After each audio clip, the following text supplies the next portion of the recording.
Bonjour à toi. Aujourd'hui je suis dans la forêt, une forêt de mélèzes. Mon intention c'était de faire un mandala dans la yourte. Et donc j'ai récolté des feuilles à un endroit où j'en avais repéré pas mal de superbes. Je me suis dit, comme il fait fort tard, je vais pas le faire au soir, je vais le faire le lendemain. Donc je suis revenu à la maison, j'avais mis ça dans une enveloppe, je les ai un petit peu laissés de côté pendant 2 jours, 3 jours, 4 jours, je sais plus. J'ai voulu aller faire le mandala dans la yourte.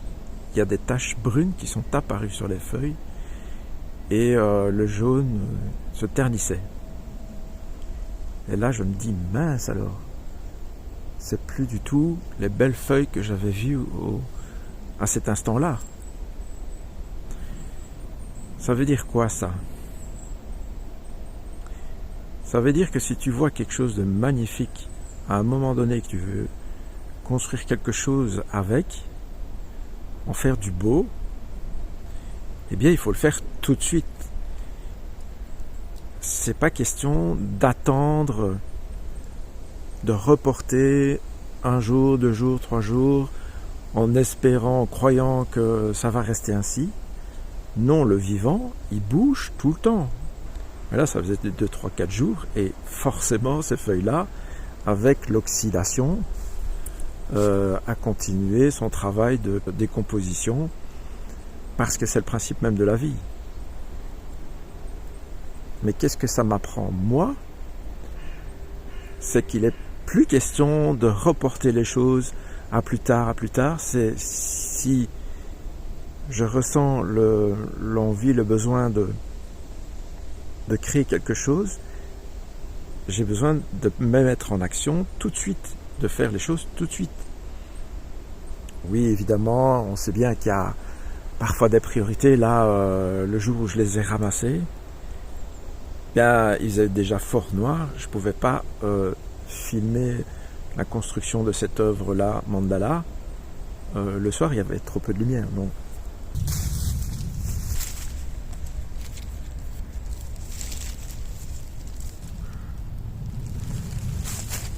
Maintenant, je vais aller faire ce mandala de feu flamboyant. Comme je le voyais dans ma tête, je vais le construire selon mon intuition. Et on va voir ce que ça donne. Voilà, ici c'est pas mal.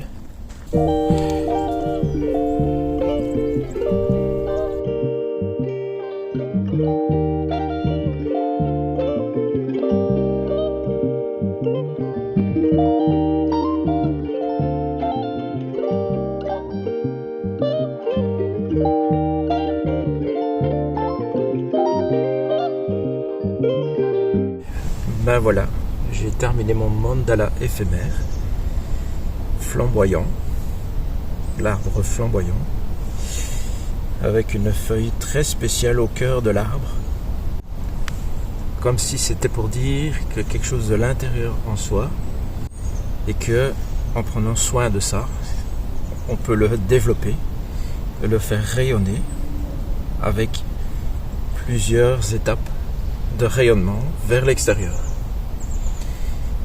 Et là, avec le tronc qui est une source qui vient de son ancrage pour alimenter tout ça et rayonner tout ça.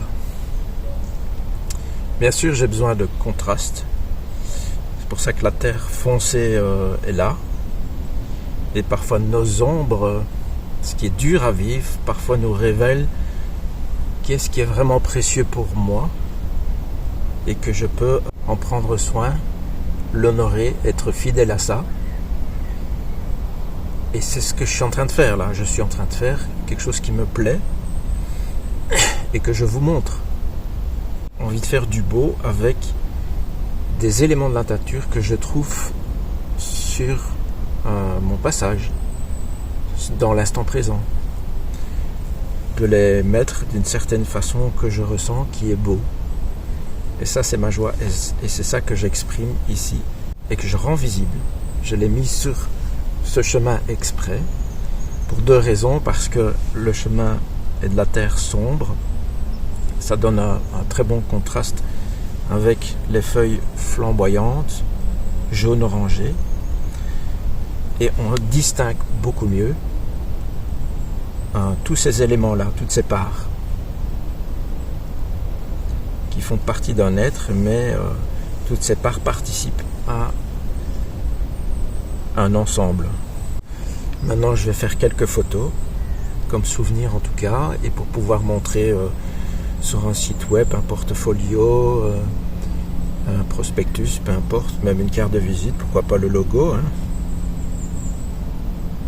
Ça peut déboucher à plein de choses, en tout cas à communiquer au monde. Donc je vais le laisser là, et tous les promeneurs qui passeront par ici le verront, le respecteront, prendront des photos ou marcheront dessus. Mais ça ne me regarde pas. Moi, j'ai livré ceci, et c'est ça qui m'a créé de l'amour en moi. Et c'est pour ça que je me sens aimé, parce que j'exprime quelque chose qui vient du fond de moi, que j'ai reçu, et je commence à le manifester.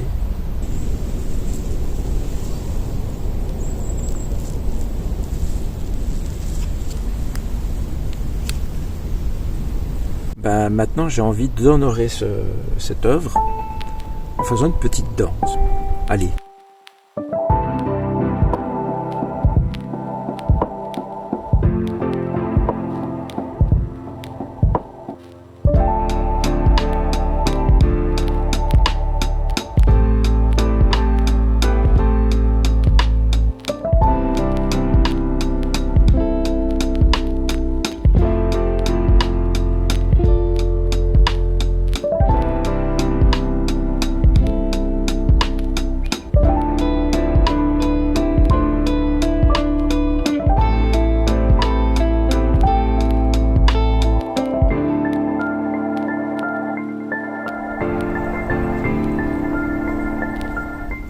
Moi, cette expérience que je retire, c'est en regardant la nature, c'est que je vois qu'elle évolue tout le temps, très vite, et qu'il ne faut pas attendre avec elle, il faut y aller tout de suite, et de faire des choses qui sont éphémères presque. Juste le fait de le créer avec plaisir, c'est déjà suffisant en soi. Avec cette feuille particulière que j'avais vue, qui est la seule qui est différente de toutes les autres, c'est vraiment le cœur. Et finalement, ça porte un message. Et le fait de l'exploiter, de le faire fructifier ou de le faire épanouir, tu honores la vie parce que tu montres de toi quelque chose qui évolue, qui grandit, qui s'ouvre, qui devient rayonnant. Donc ce n'est plus un mouvement de capter l'amour des gens, l'approbation des gens vers toi pour te sentir de valeur. C'est plutôt le chemin inverse. Tu as une valeur qui est en toi. Elle est incommensurable, elle est précieuse, elle t'est donnée. Et tu fais le mouvement inverse, tu le fais rayonner vers l'extérieur. Et comment tu fais ça? Utilise tes propres sensations, talents, compétences pour le développer.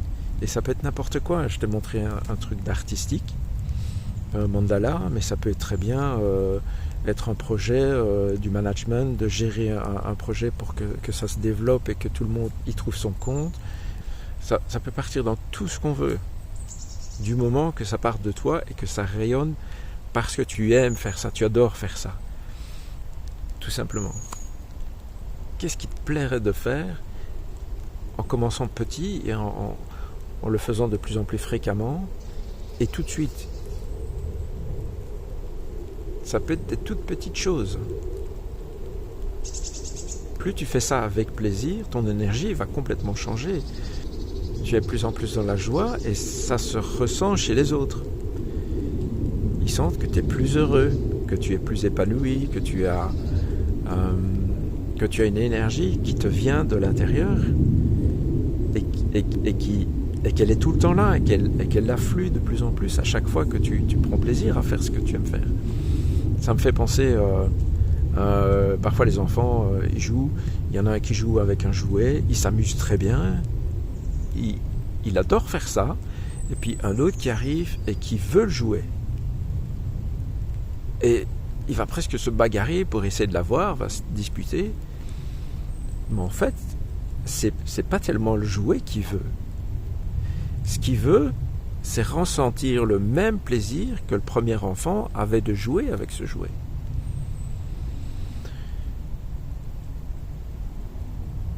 Avoir aussi ce même plaisir. Toi, tu peux le faire à partir de toi-même aussi. Voilà, je te souhaite une bonne journée et je te dis à bientôt. Salut!